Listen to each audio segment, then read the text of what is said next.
నన్ను చూసిన వాడు తండ్రిని చూసినట్టే అన్నాడు. సో మిమ్మల్ని చూసిన వాడు ఎవరిని చూసినట్టు? మీరందరూ సేవకులు. సో మిమ్మల్ని ఆదామును తయారు చేసినట్టు తయారు చేశాడు, అవ్వను తయారు చేసినట్టు తయారు చేశాడు.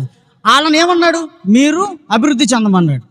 సో మీ మందిరంలో మీరే అవ్వ ఆదాములు అయినప్పుడు మీ నుంచే జనరేషన్ స్టార్ట్ అవుతుంది. సో ఎంతమందిని అయితే మీరు పుట్టించగలరు, ఎంతమందిని అయితే మీరు గెయిన్ చేయగలరు, ఎంతమందిని అయితే దేవుని తేగలరు, ఆ సమర్థత ఎవరికి ఉంటుంది అని అంటే ఒక అవ్వ ఆదాము మాత్రం. హల్లెలూయా. సో యేసుక్రీస్తు ఎక్కడ ఉన్నారు? మనలోనే ఉన్నాడు, మన మాటలోనే ఉన్నాడు, మనం చెప్పే వాక్యంలోనే ఉన్నాడు. నాకు బాగా చదువుకున్న జ్ఞానవంతుడు ఈ లోకంలో వాడు వద్దు, వాడి సన్నాసి నా దృష్టిలో. నేను బాగా బలవంతుని నాకు వద్దు, వాడు సన్నాసి నా దృష్టిలో. నాకెవడు కావాలి? తగ్గించుకున్నవాడు కావాలి. ఒరే యదవా, పనికి మాలినోడా, పర్వాలేదు అనండి, ఏం కాదు, ఎన్నో పడ్డాం, ఇదేముందండి, అరే బాంబు పగిలిపోతుంది, కొట్టండి పర్లేదు, ఇదిగో దీని మీద కొట్టండి పర్వాలేదు, నాకేం పెద్ద ఇబ్బంది లేదు, ఎన్నో దెబ్బలు తిన్నా, ఇది ఒక పెద్ద ఇదేం కాదు, నాకు ఈడు కావాలి. వీడిని తీసుకొచ్చి నీ ముందు సింహాసనం మీద కూర్చోబెడతా. అప్పుడు పరిగెట్టుకుంటూ వస్తాడు మోకాళ్ళు వేసుకుని, అయ్యగారు ప్రార్థన చేయరా, పొరపాటు మిమ్మల్ని దూషించాను, నిందలేసాను, ఇష్టం వచ్చినట్టు మాట్లాడాను, కొట్టాను, మీరైనా మౌనంగానే ఉన్నారు. ఎందుకు? మీలో వాక్యం ఉంది, జ్ఞానం ఉంది, ఏదో తెలియంది మీలో ఉంది, ఒక శక్తి.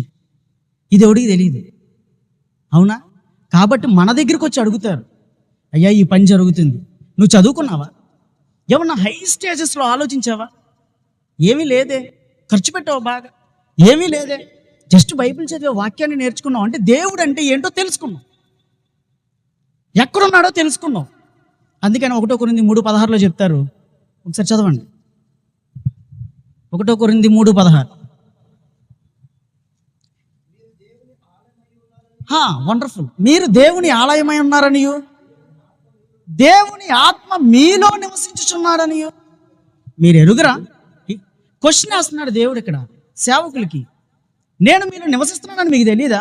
నా ఆత్మ మీలో ఉందని మీకు తెలీదా? మీరు ధనం కోసం పరిగెడుతూ నన్ను మర్చిపోతున్నారు, మీ ఆలోచన నిమిత్తం పరిగెడుతూ. అయ్యగారు చెప్పారు కదా, ఈరోజు సేవకులు ఇలా అయిపోతున్నారు. సో ఇలా అయిపోతున్నారు కదా, నా ఆలయాన్ని ఎవడు పాడు చేయట్లా, మీరే పాడు చేస్తున్నారు. అందుకే మీలో నుంచి దూరం అయిపోతున్నాడు, మీరు అదక్కోకుండా అలాగే ఉండిపోతున్నారు. హల్లెలూయా. కాబట్టి దాన్ని కొంచెం కింద చదువుతూ ఉండండి అయ్యగారు. ఎవడైనా నువ్వు దేవుని ఆలయం పాడు చేసినాడలా దేవుడు వాడిని పాడు చేయండి. నెక్స్ట్, దేవుని ఆలయం పరిశుద్ధమై ఉన్నది ఎవరిలో?